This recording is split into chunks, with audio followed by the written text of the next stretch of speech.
एक बड़ी अपडेट चंपावत से मिल रही है। जागोली बाबा मंदिर और धर्मशाला में चोरी की खबर है। चोरों ने ताला तोड़कर लाखों रुपए और आभूषण चुरा लिए हैं। मंदिर समिति की तरफ से एफआईआर भी दर्ज करवाई गई है। ताजा अपडेट चंपावत से चोरी की खबर। ताला तोड़ा है चोरों ने, लाखों रुपए और आभूषण चोरी किए हैं। मंदिर समिति की ओर से इस मामले में एफआईआर दर्ज करवाई गई। आगे बढ़ते हैं। पूर्व मुख्यमंत्री हरीश रावत सरकार की योजनाओं पर सवाल उठा रहे हैं। हरीश रावत ने वित्तीय प्रबंधन के लिए अमेरिका की मैकेंजी ग्लोबल कंपनी की मदद लेने पर तंज भी कसा है।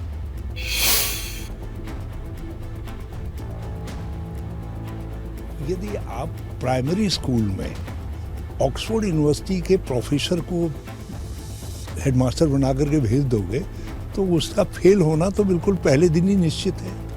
प्रधानमंत्री मोदी जी ने उत्तराखंड की अपार संभावनाओं को देखते हुए उन्होंने कहा कि 21वीं सदी का तीसरा दशक उत्तराखंड का दशक होगा और उत्तराखंड के अंदर अपार संभावनाएं हैं और हम लोगों ने इसकी शुरुआत की है कि हम उत्तराखंड को हिंदुस्तान के श्रेष्ठ राज्यों में ले जाना चाहते हैं। उसकी हम उस दिशा में हम काम कर रहे हैं और कंपनी की भी सलाह लेंगे, उनको भी ला रहे हैं। आगे बढ़ते हैं। कौशल विकास विभाग में बड़ी लापरवाही सामने आई है। 4 साल वसूल किए जाने थे मगर अभी तक इन्हें वसूल नहीं किया जा सका है और इससे मंत्री सौरभ बगुणा बहुत नाराज हैं। पैसे लौटाने के लिए नोटिस भी जारी किया गया है और अगर पैसे वापस नहीं किए गए तो एफआईआर कराने की भी तैयारी हो रही है।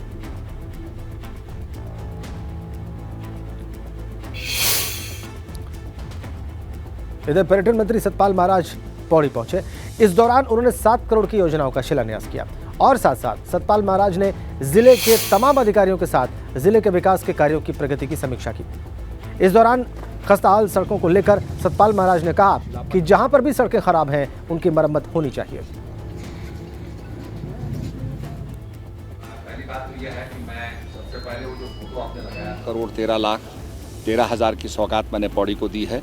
मुझे बड़ी खुशी हो रही है और आज हमारे विधायक हैं सम्मानित, उनके साथ बैठ करके हमने पूरा विकास के जितने भी काम पौड़ी में हो रहे हैं, पौड़ी जिले में हो रहे हैं, उनका अनुश्रवण किया। हिदायत दी है कि एक योजना बृहद प्लान बनाया जाए जिसमें कि एक रिंग रोड का निर्माण किया जाए।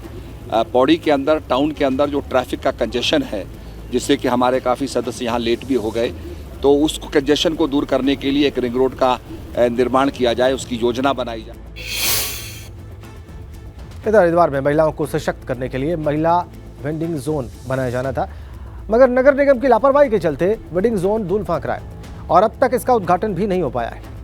महिलाओं को अब बैंकों के नोटिस भी आने शुरू हो चुके हैं और इससे उनकी समस्याएं कम होने की बजाय अब बढ़ने लगी है।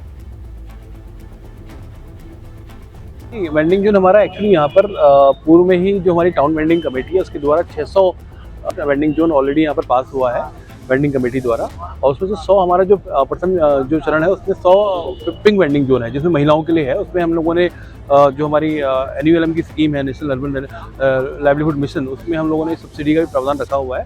तो उसमें अब हम लोग ऑलरेडी इनको आवंटन हो चुका है। समूह उद्यमिता योजना के तहत ये भारतवर्ष का पहला पिंक वेंडिंग जोन है। सारी औपचारिकता इसकी पूरी हो गई है, लेकिन निगम प्रशासन और सिंचाई विभाग के समन्वयक स्थापित ना होने के कारण ये बाजार जो है क्रियान्वित नहीं हो रहा है, संचालित नहीं हो रहा है व्यापार के लिए।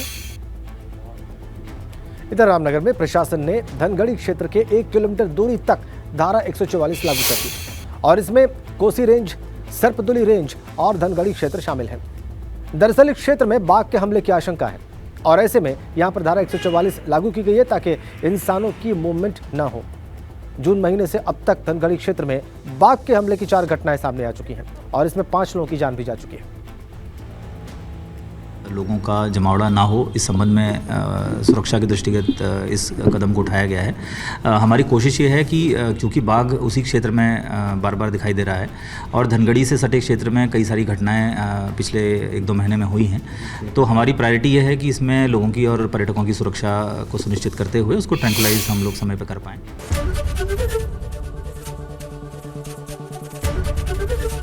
ABP गंगा, खबर आपकी, जुबान आपकी।